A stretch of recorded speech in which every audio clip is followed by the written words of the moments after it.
covering the islands of the Bahamas.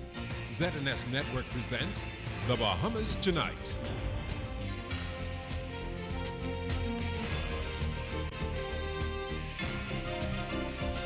This portion of the news is brought to you by McDonald's. McDonald's, I'm loving it.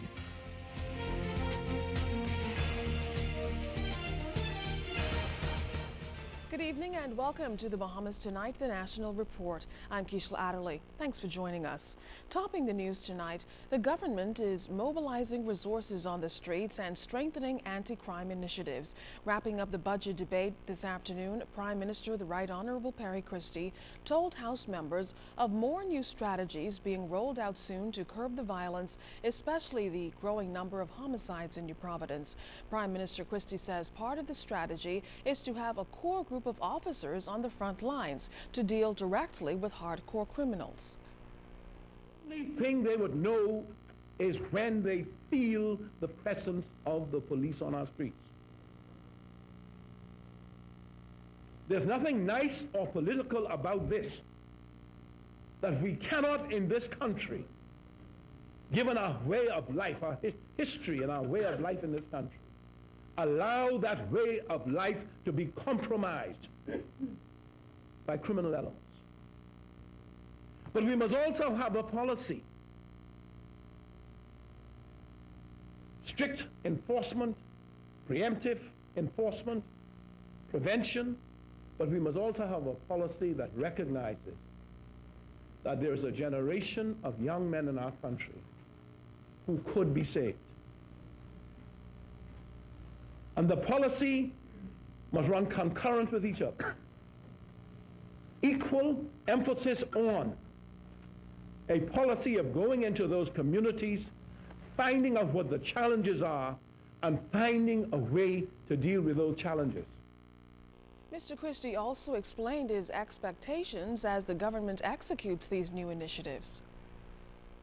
And what I expect from that is this: that with urban renewal and intelligence policing, with school policing, that the coordination of all of that will result in a complete understanding of the dynamics of these communities.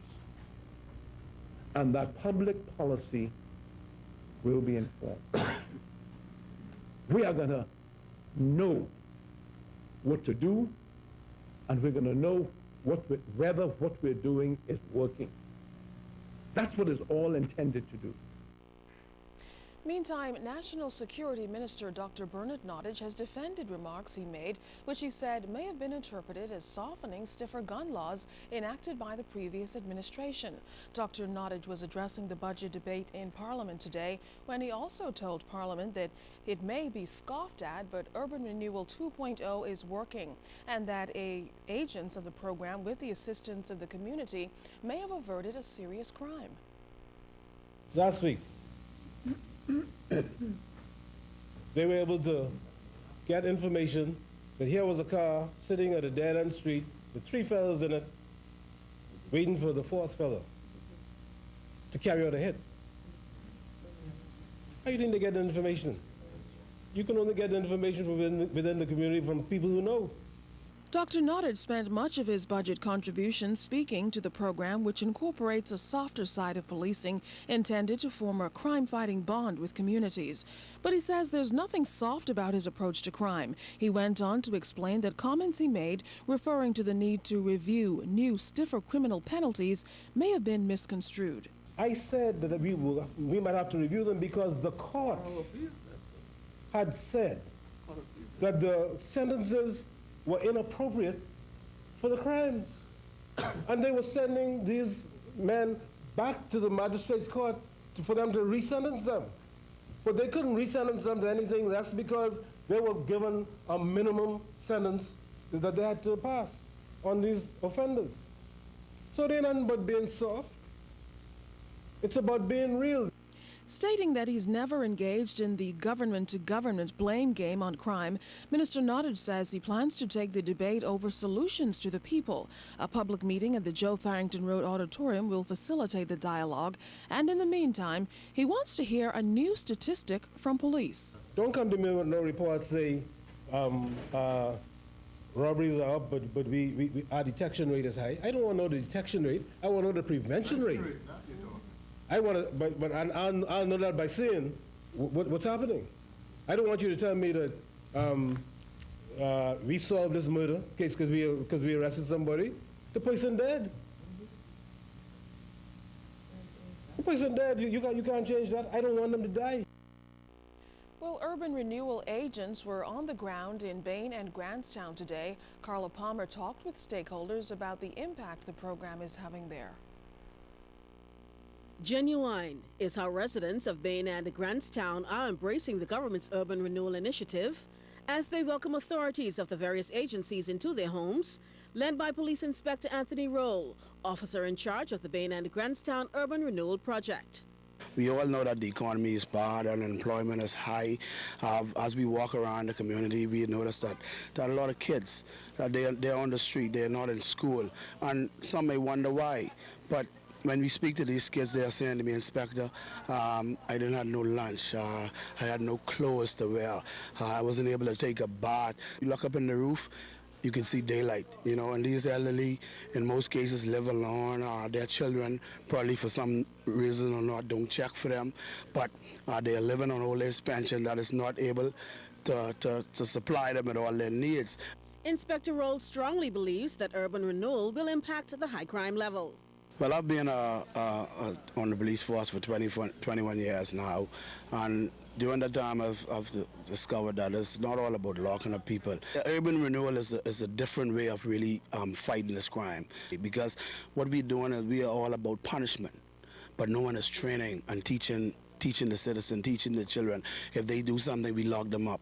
If they do something in the school, we suspend them. But after they serve their time, or after they serve their suspension, they go back into the community or go back into school and still continue to do the same thing. During the walkabout, authorities found a garbage piled high, mounds of debris and unkept lots, along with derelict vehicles at almost every turn. We need transformation. Reverend Patricia Roll of Cornerstone Church of God says change should first begin with the residents themselves. So if we could change the mindsets of individuals, then we'll see the change begin to work out on the outside, and we'll feel good about ourselves and then begin to change our surroundings. Officials say already urban renewal is fulfilling its purpose of improving the overall condition of how residents live, giving them hope, they say, of a brighter tomorrow. Carla Palmer, ZNS News. Well, also during that walkabout today, Inspector Roll told ZNS News that urban renewal teams have uncovered a disturbing trend: unscrupulous people taking advantage of the elderly. Of younger folks, even some in some instances, their own relatives coming to them, taking their checks, taking their old age pension, going to change, and they don't see them no more. We are teaching them to identify when someone is trying to scam them, because this is a major problem. Police Commissioner Alliston Greenslade says he intends to meet with the mother of 22-year-old Tyrone Saunders, the man who was found unresponsive while in police custody at the Central Detective Unit on the weekend.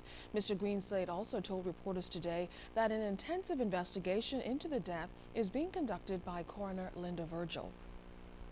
Be meeting very shortly with the mother of the young man that was found unresponsive in the cell at CDU recently. An unfortunate death.